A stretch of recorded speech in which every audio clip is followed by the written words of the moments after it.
In this video, I'm going to share my mic identification system, how it marries the run and sets the pass protection. Let's dive in. So in my opinion, where mic ID gets confusing is when we have a different ID based on the play or when we have a different ID based on the front.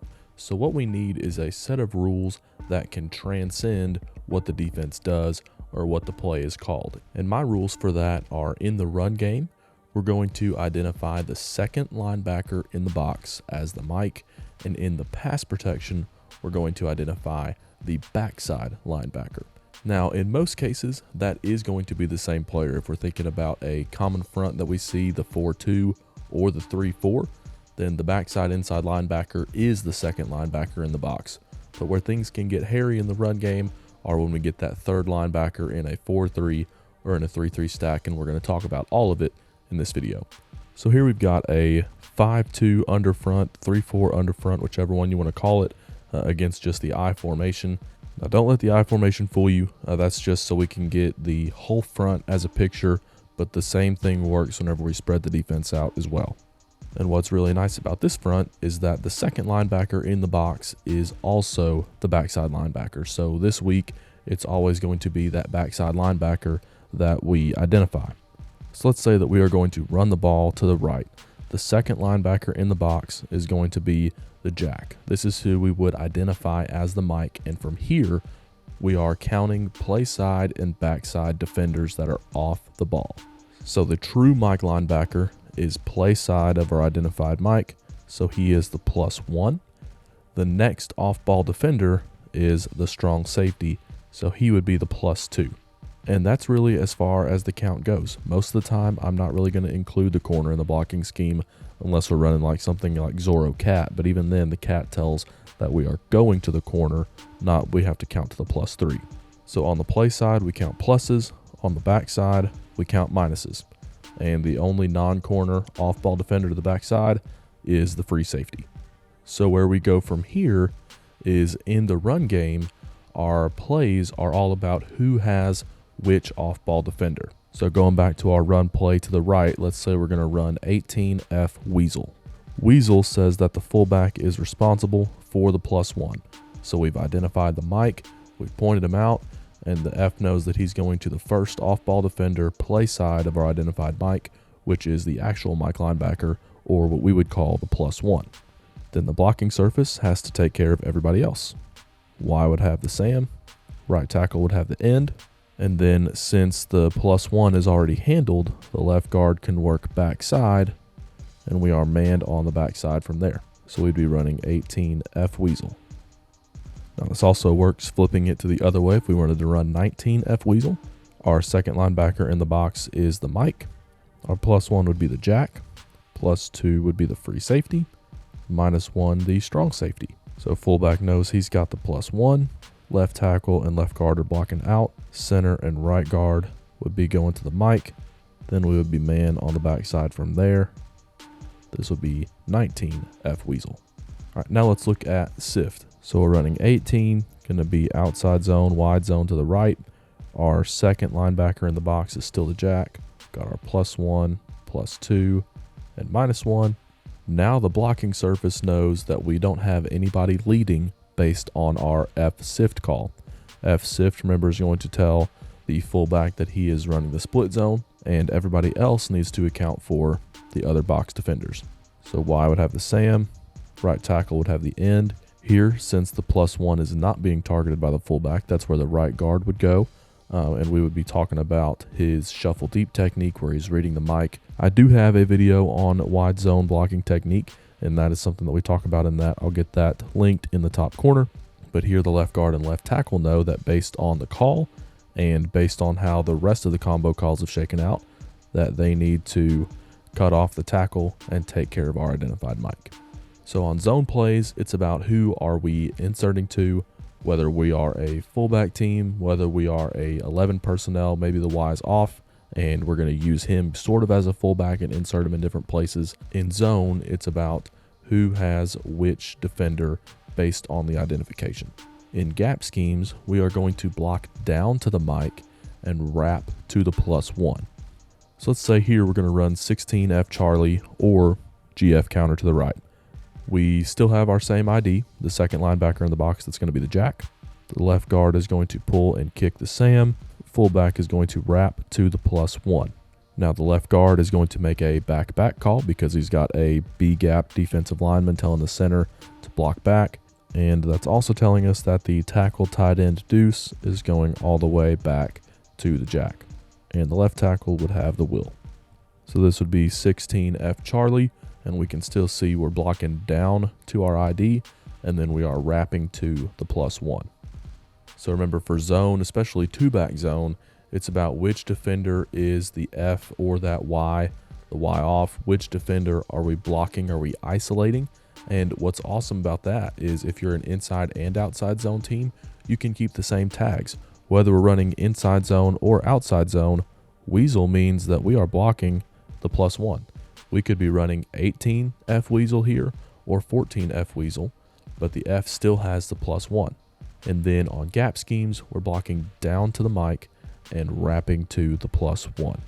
Now let's take a look at pass protection. We'll start with 3 jet, which means that we are running a half slide with the line sliding to the right.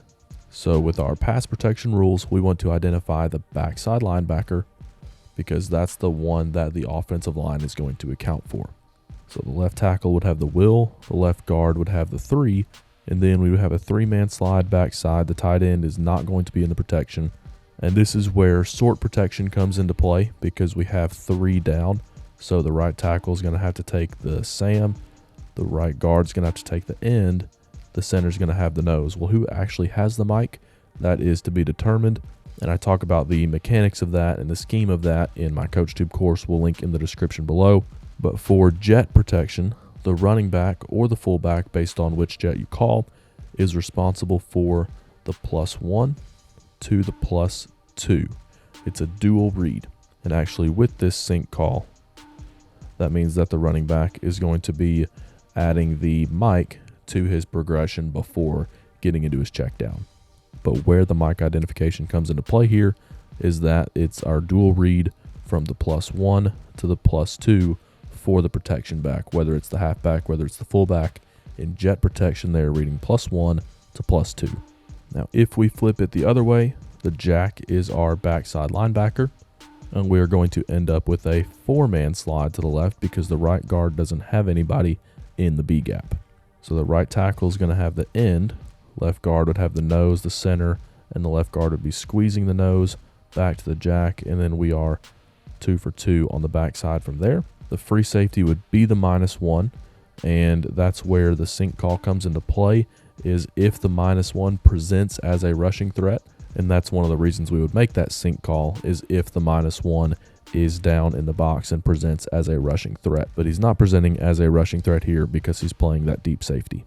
So an issue here with the protection is that we have an unaccounted for defender on the line, and that's just where the right tackle is going to have to make a call to the halfback, call that a fire call. So he's going to be looking for the Sam first, and then it's back into his dual read from there.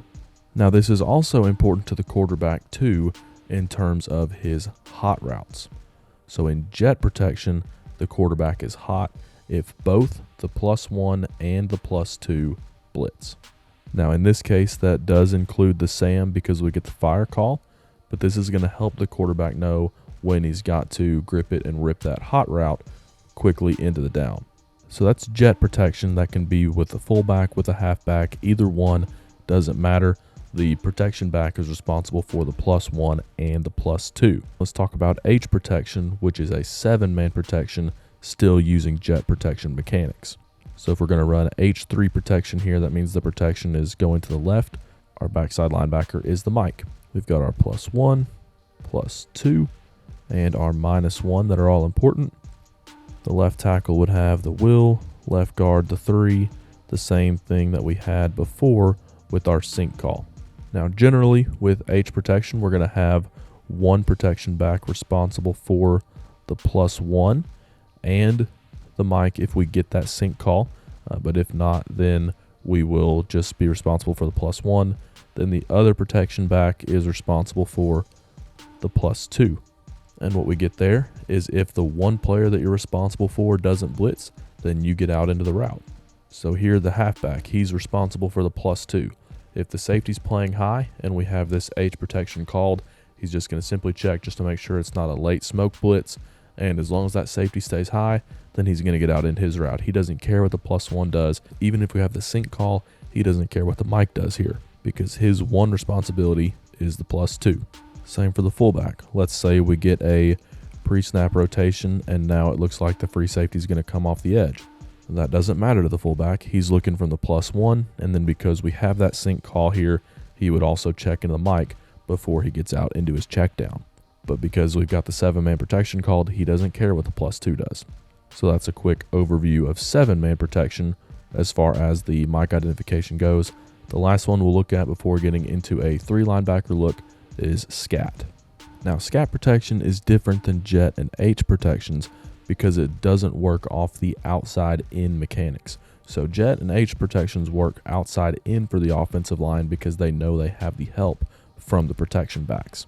In Scat protection, it's just the offensive line. Everybody else is out into a route.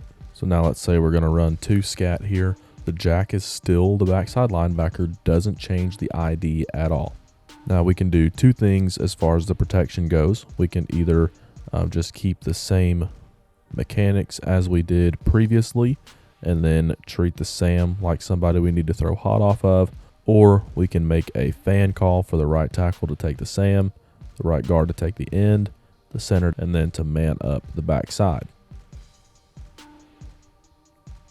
Either way will work as long as the quarterback knows who he's hot off of. And it's important for the quarterback because he is hot if either the +1 or the +2 blitz. Compare that to Jet protection, he's hot if the +1 and the +2 blitz because the protection back can only pick up one of them. But in Scat protection, we don't have that protection back, so he's hot if either of them blitz. Now in H protection, he's still okay if they both blitz because we have 2 protection backs. With this particular scheme here, he would also be hot if either the mic or the -1 came because we had that fan call. In general, with Scat protection, he's only going to be hot if both the mic and the -1 blitz because the mic is the one we're saying this is the guy we're going to pick up from the offensive line. But as part of scouting, we might decide to treat the Sam as more of a rush threat here than the jack, and that's just something we're going to do on a weekly basis. So I mentioned at the beginning of the video that sometimes the 3rd linebacker in the box is the one that messes things up, particularly in the run game. If we're in pass protection, we're still going to ID the backside linebacker. But in the run game, it's the 3rd linebacker that can really mess with things. So let's say we're going to run 18 here. And one thing I failed to mention earlier is that on outside zone, the wide receiver is responsible for the +2. So let's say we ID'd the backside linebacker here. Well, that would make the Sam the +2. There's no way the Z is making this block. We would have to bring him in and insert him there, and now he's leading for the run in the hole, and this is just not something that I particularly want to hang my hat on.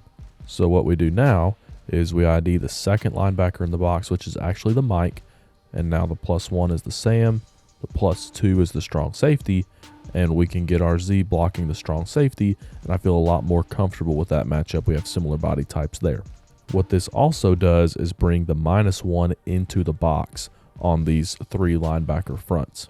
And that's important because that's going to tell the backside of the offensive line whether they need to man or whether they need to climb. So let's play this blocking scheme out. We'll run 18 F sift. We're going to have the tight end on the jack. The right tackle here is going to be the uncovered one shuffling deep and reading the linebacker. Center is going to punch the nose to make sure we get the backside cut off. And on the backside, the left tackle has the -1 in the box. So his rule for that is he is now going to climb. Again, if the -1 is in the box, the backside of the line takes care of him. If the -1 is out of the box, then we man on the backside. Then we'll go ahead and look at F sift here. Now with the F sift, it's still clean and we get everybody taken care of up front, but I do want to look at what has quickly become one of my favorite run plays, and that's going to be Zorro Cat. The only difference with Zorro Cat now is it is a full flow play. The fullback is going to take an inside leverage on the jack, and they're going to block out to the corner.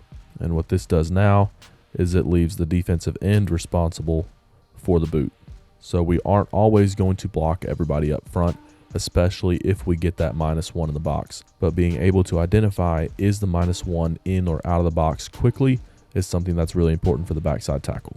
Now let's take a look at running a gap scheme, and we'll run it the other way so we can talk about tight end rules on the backside. We ran counter last time, so we'll talk about power this time, the fullback kicking out the defensive end. We have ID'd our Mike. That makes the Will the +1, so that's who our guard is going to wrap to. Going to get a back call from the center. Remember, we're blocking down to the Mike. We wrap to the +1. The -1 is in the box. There's a couple different ways to handle it on a gap scheme. My preferred way is, especially if the C gap is clean, to try and get the tight end up to just go cut him off and then let the tackle here sort of pass set to try and get the jack running upfield. Lastly, let's go back to 19F Weasel. We're going to have the same ID. The fullback is going to isolate the +1. Left tackle on the end. Left guard and center taking the nose back to the Mike. The -1's in the box. Remember the backside tackle, -1's in the box. And here he's able to combo the 3 up to him. And that gives the Y the ability to handle the jack backside. Now let me know in the comments what your system is for identifying the Mike. It's one of the things that's most interesting to me, and it can get complicated so quickly that I always want to keep other ideas fresh for it. So we talked through a couple plays against a couple different fronts here in this video, but my entire system is based on who has the +1, the +2, the -1, etc., whether it's run game or pass protection, and I cover all of it in my CoachTube course. We draw it up against every front that we see that's common. We talk about the 4-3, 3-4, 4-4, the 3-3 stack, a couple different variations of each, and we talk about IDing the Mike for every run play and every pass protection against those fronts. I'll make sure you can find that in the description below, and if you want to get a preview at one of those run plays that we talk about, click on the screen to watch this next video.